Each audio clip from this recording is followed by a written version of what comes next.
Bonjour, bonsoir, très chers internautes partout, vos alliés, partout, bonjour Bisso, sur le plan international et sur le plan national.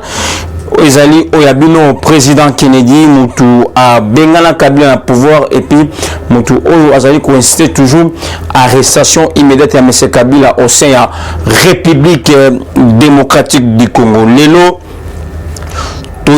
tout cela, moi, na ba Congolais, ba Congolais partout aux alliés, il y a 3 sujets au apitozo, moi, actualité politique qui ce qui se passe na Katia, Mboka na Bisso, potoye ba comment les enjeux de l'ère politique, et comment il faut protéger le pays pour que nous accéder à la terre nabiso ba congomanité. Il y a liboso, tout ces liboso bandeko zani bandeko nangai partout aux zones nabiso. Lobby tomoni bakangi 23 criminels. Lobby parmi 23 criminels. Baena bango na maboko ya VPM. Aselo Okito. Wazali ministre intérieur. Na kati Kinshasa. Baeli VPM 23 criminels. Et parmi les criminels wana, il y a un sujet rwandais. Il y a un sujet rwandais. Les images, les appels,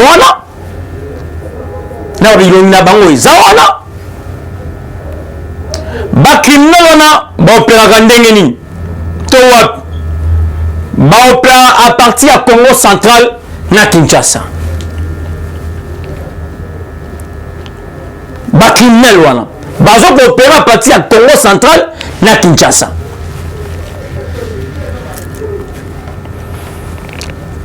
Vous comprenez que le Bakeno, même Kinshasa est envahi par des Rwandais. On va mélanger na ba Congolais au Balinimbo Kate. Batono Chabisotem. So lobby au Bakangi lobby 23. Na kata 23 un sujet rwandais na kata. C'est-à-dire 22 Congolais et un Rwandais dedans. Opère à travers Congo central et Kinshasa, ce sont ces gens qui ont la population mal à l'aise. Batouana, ça là-bas, Bakrimouane.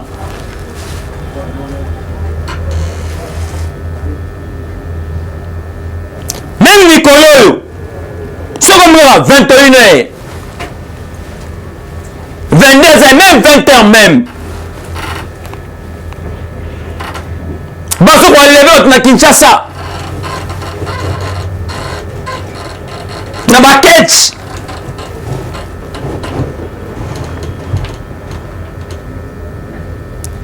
leloyo bomoni comment insécurité est côté na katia Kinshasa. C'est ainsi aussi j'interpelle na VPM qui est sali en passant parce que moi je remarqué ces derniers temps. J'ai vu ça. Les généraux quand on ne travaille pas.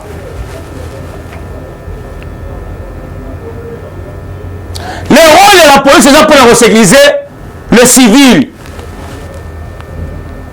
N'a bien à Bango.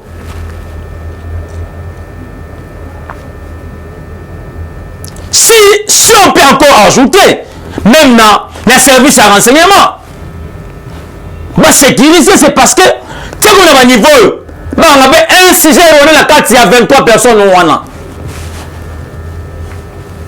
Ça devient dangereux.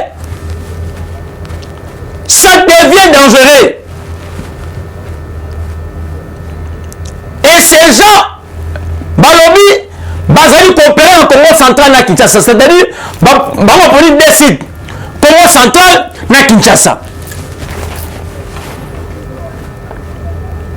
Nicolas Nyonso au les cas, le mais c'est bien Kinshasa. à Kinshasa.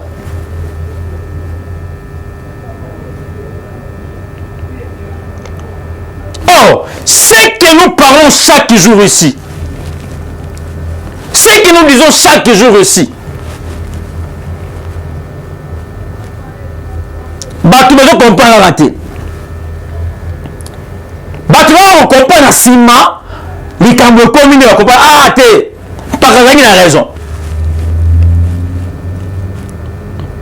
Maintenant, les criminels ont là-bas au Touab. Parce que j'ai parlé de ça, déjà au début. J'ai parlé de ça. Que fait le général Kasson?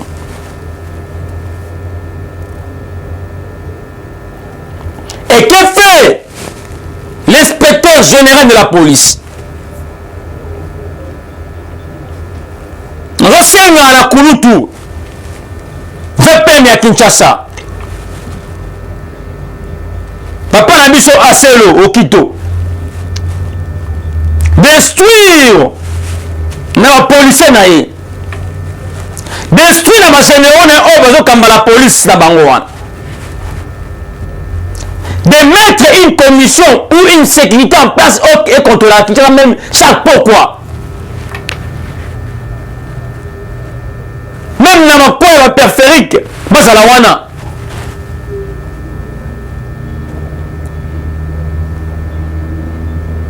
Parce que ces gens sont envoyés déjà à Kinshasa.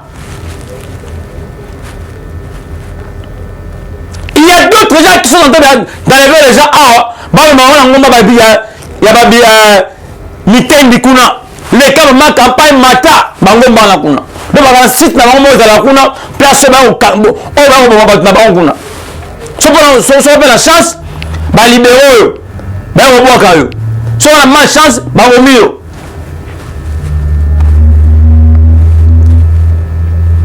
Tout ça, ce sont des problèmes.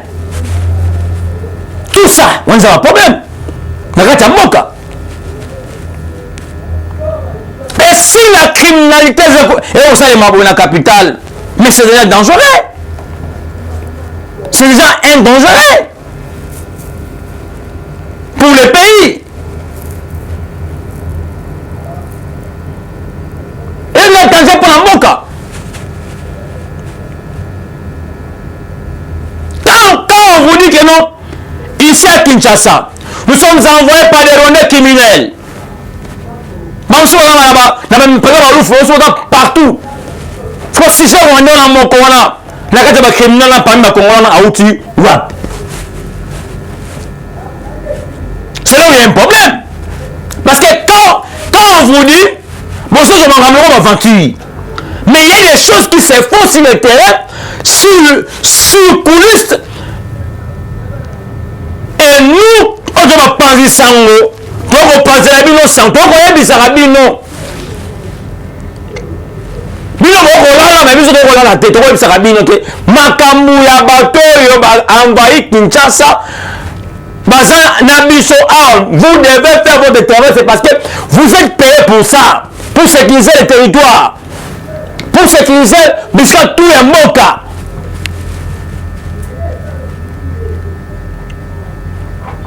La criminalité aujourd'hui à Kinshasa est devenue au zénith.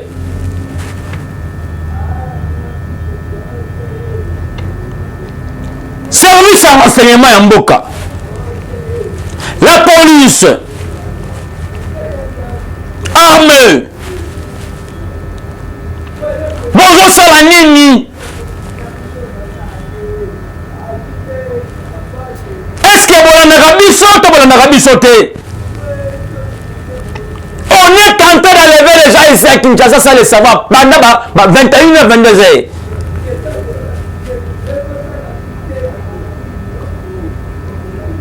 Donc les gens, ils ne sont pas libres autant que Mboka.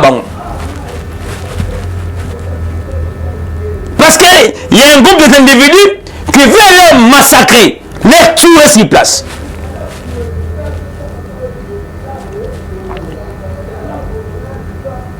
Vous êtes là pour sécuriser la population.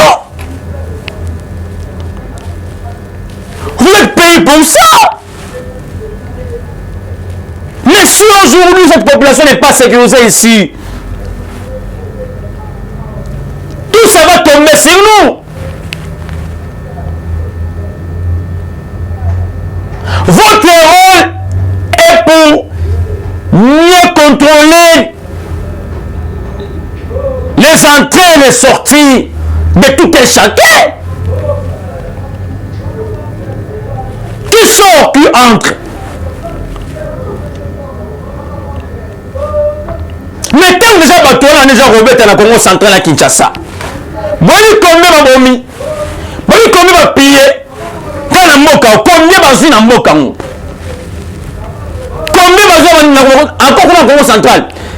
Balobi Batola, beaucoup de la tina mantepique, lui à l'état, même dans la banque, qu'on soit bloc, qu'on soit mongo.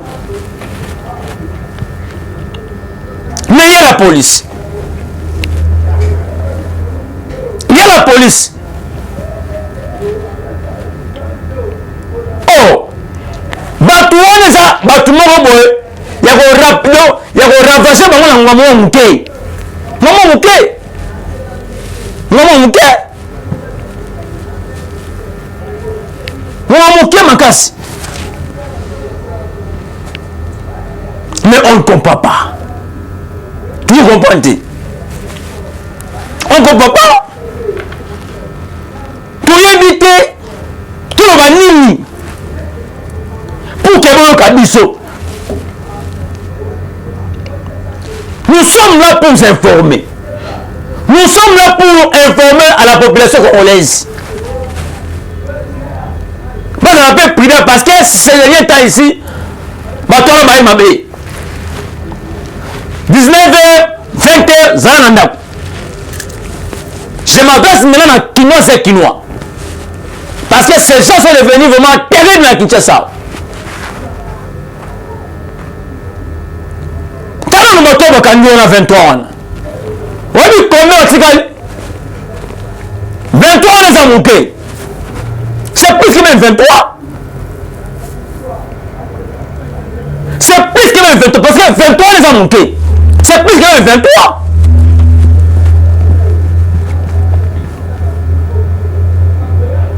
Dans la police, moi ça me semble à bino.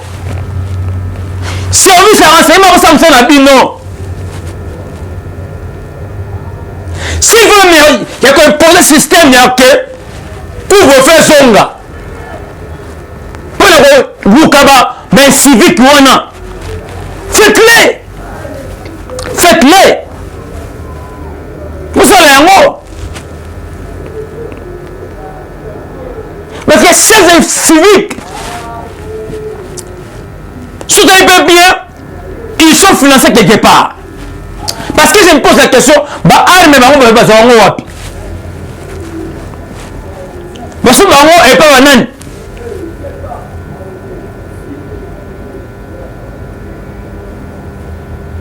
Parce que un criminel à quoi me ville il faut une arme. Pour un moment, pour un jour. Soit ma machette. Mais tout ça va se rendre wapi. Parce que bango est pas banane. C'est ça le travail que vous devez faire boyeba. Provenance à bureau bango oh bango basa ya utaka wapi. C'est ça le rôle que vous devez faire pour boyeba. Provenance à bureau na utaka wapi.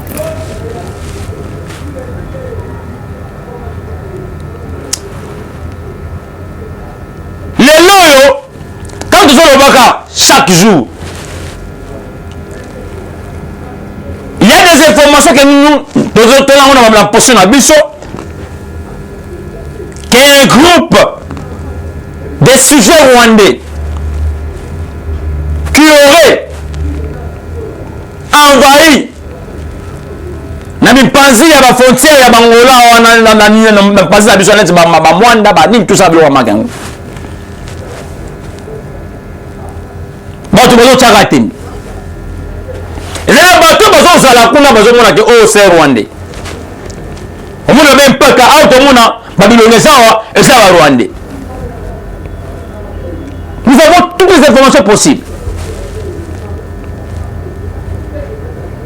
Mais quand on fait que crier ici, crier chaque jour, on bazo ka bisoté. sauté. Tout ce qu'on a chaque jour, c'est du renseignement. Sécurité, c'est la moussala la bino. Batouana Bakoti. Baouna Semia va enlever la Kinshasa. Baouna va enlever. N'en parlons même pas. Biloko sengele sila bandeko. Biloko sengele sila. On ne peut jamais continuer à biloko à beauté. Et aussi mbaté sengele et sila. Sengele sila. Ma biloko sengele et sila. Na sengi n'avait peine. Moussala ozu to poste ozu nango. Eza pona ko porter changement. Sécurité la Kinshasa ezala. Qui met la Kinshasa écoute. Par conséquent, ma policier oyo zali ko combat. En tant que mo konzina bango ya la police. En tant que sécurité na moment yo no simbi yango. Vous devez mettre tous les atouts sur le terrain. Tous les atouts sur le terrain, je dis bien pour contrer ces gens là-bas. Au besoin d'un bâtiment secteur à Kinshasa. Vous devez le faire, c'est parce que c'est votre travail. Vous devez instruire vos policiers là-bas. Basa msa ndenge esengeli, ndenge enongo bani, pour la conseguiser les civils. Ma petit peuple.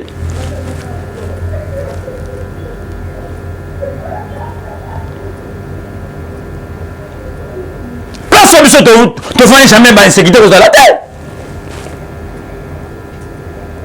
On vous alaté. Place où tu vas ni, biso ma pandisango tu vas ni. Et c'est tout à la bonne côté. On a aussi peur alors. Ça commence comme ça, mais c'est terrible. C'est pitoyable. C'est terrible.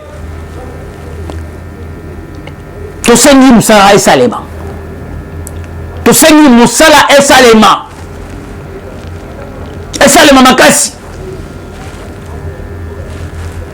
Parce que c'est ça votre rôle. C'est ça votre travail. Que vous devez nous montrer. De quoi vous êtes capable de pour la Kinshasa. Pour la civique quoi. C'est trop, c'est trop. Trop, c'est trop. C'était le premier sujet on a qui pour Talisanaba, Kinois et Kinois. Le 23 personnes criminelles arrêtées. Ma pesi bango na maboko ya VPM ministre intérieur na kombo ya Aselo Okito. Moko na bango parmi bango un sujet rwandais. C'est là où je me suis demandé Rwandais wana auti wapi. Et parmi les 22 Congolais, il y avait un Rwandais ouais parce que la 23 personnes arrêtées parce que maboko ya siko na maboko ya VPM ministre intérieur Aselo Okito. La sengi na ba Kinois et Kinois, besoin randa quoi avant. Besoin randa quoi avant. Trobo ito rao va lever qui non, besoin randa quoi avant. 19h plus 20h juste. Besoin randa quoi. Na bino ba to mingi côté ba 21h 22h et tali bino. Besoin randa quoi avant. Besoin randa quoi avant. Deuxième sujet ezali bandeko. L'affaire Jean-Marc Kabunda Kabundu. C'est pitoyable et inéluctable. Ce qui peut-être Moutuna vu abotami na ça parce que sagesse c'est pas botama nango. Sagesse boanya babota kamaka ezali kabo nzambe achana kati ya mutu. Cette intelligence va forcer à pour baluka pour mutu na vie na aza na intelligence. Intelligence tolukaka koluka na makasi nyonso. Pour ça l'intelligence, il faut qu'on se battre.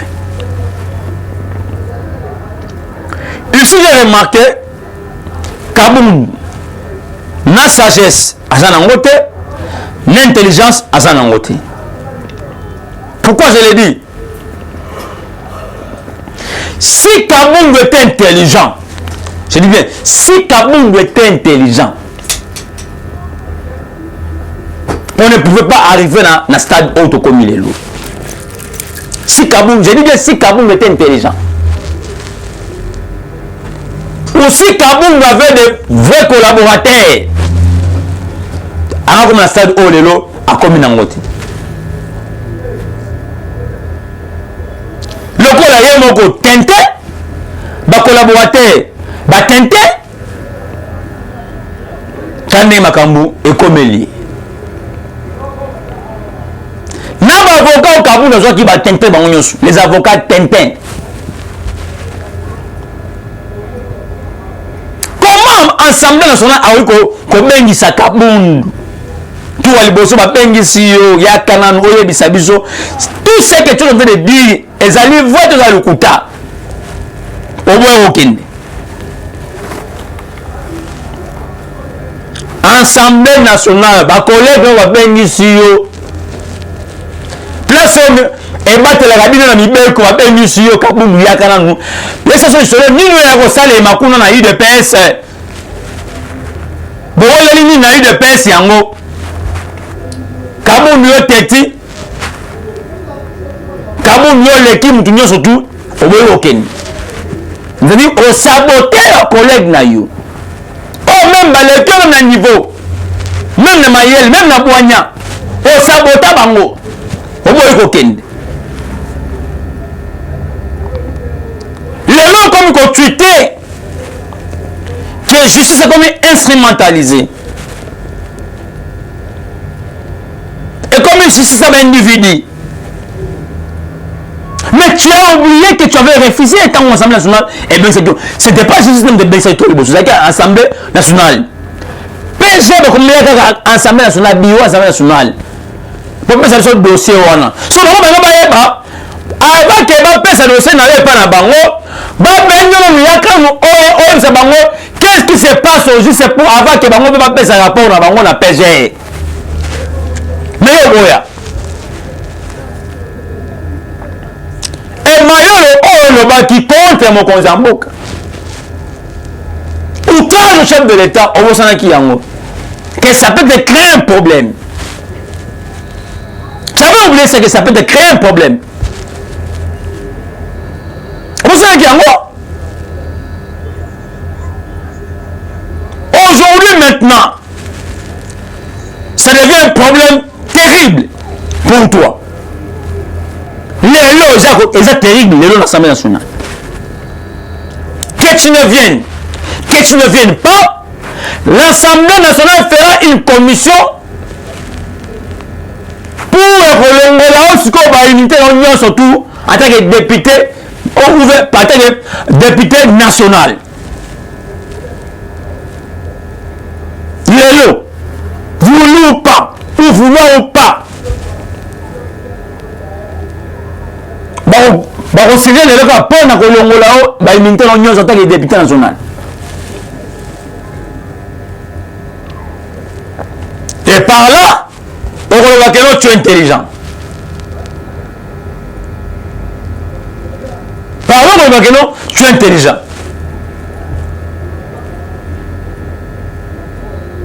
Na vie, mais au Cameroun, vous allez au Gayete. Na vie, comme tu es na yebi, au mot au yebite, mon nom est que au yebi. Mon tout ce qui a yebite, à tout n'a pas kunutu. Awa bandeko babina ndenge nini na kozala ndenge nini na kovona ndenge nini mais lokola yo yebi yo Kabundo yebi so on sait que non oyebi te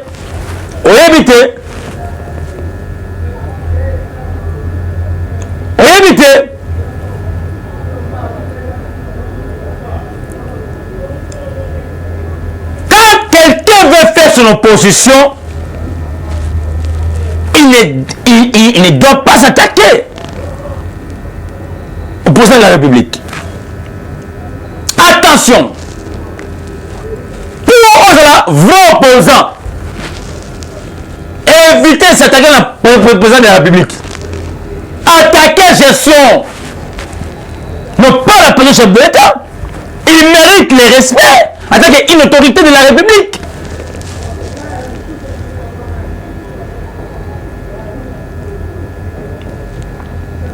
Il mérite le respect, mon frère Kabundo. As autorité, il faut avoir la manière de recevoir l'autorité en Moka.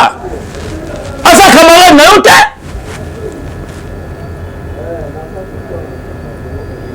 Tant que vous avez une coopération avec Karen na Okatanga.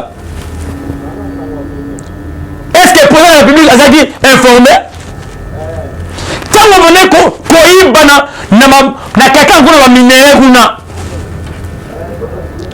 Vous avez quoi ça va tout le monde chef de l'État. Yozoiba ozobomba. Yozoiba ozotonga. Ba école tout ça bien makande ngwana.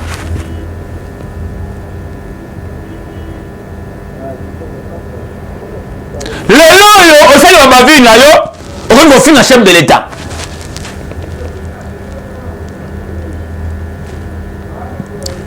Olingi ba tata ke no, yone Kaboun, ozali na leçon ya malamu, ya repesa na ba imoka.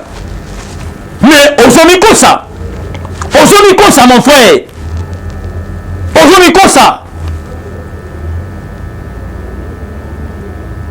il y a un peu de na bobo nyonso.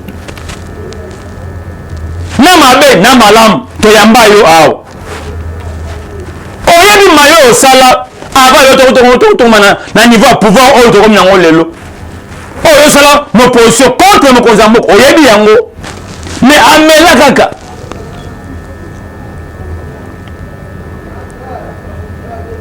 Lelo mutu oyo azwaki ye lokola mutu ya azala yo ensemble. Si ezala bato baboyaki yo oza sous-secrétaire général ya IDPS te. Chef akulaki biso na Sainte-Thérèse. Tobi te zongiseka na mao.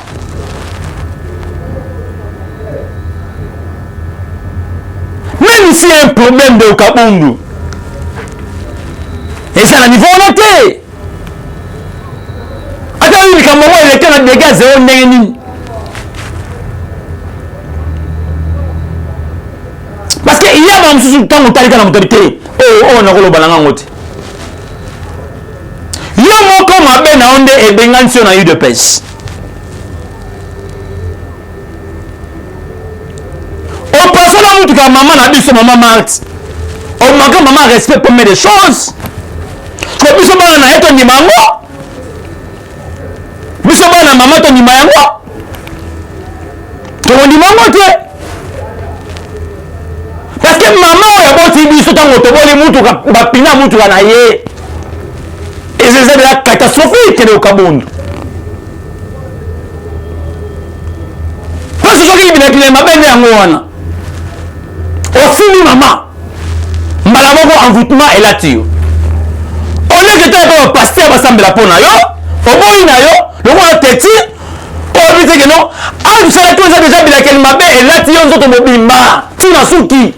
Pour bimba c'est basa na za peut-être 2000 ba choma boko mais bon que même temps ne devise au boy. Ko place yango et memi yo sikoyo. Na mokili oyo ngai azalaka te. Na mokili oyo ngai azalaka te. Et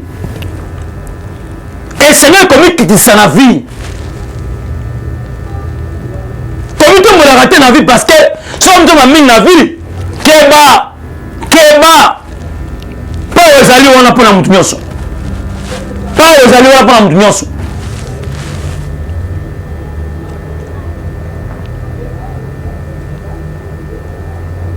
Lelo yango wana eindeli yo so toza sikoyo justification na yo okende kojustifier sikoyo na justice biloko nyonso olobaki contre le chef de l'état on est sans na bayezuzi si réellement tu as des preuves tangibles parce que tu ne peux pas dire biloko oza nango te loko olobi yango c'est que eza solo donc yo na bazuzi okopesa bango badonne en solo pour que toyeba si réellement makambo olobi eza solo po tomoni okompaka makambo te. Merci beaucoup. Zadi Oyabino, président Kennedy, on t'a bien na pouvoir. Oyaki pour nous taler Sabino, mais mazako sali maocéan. Mboka na bino République démocratique du Congo. Vraiment encore une fois de plus, on a toujours de cœur avec vous. Pour nous abonner massivement dans Rimer de Kinshasa, Bassama Congo. Pour vous aurez des informations à temps réel.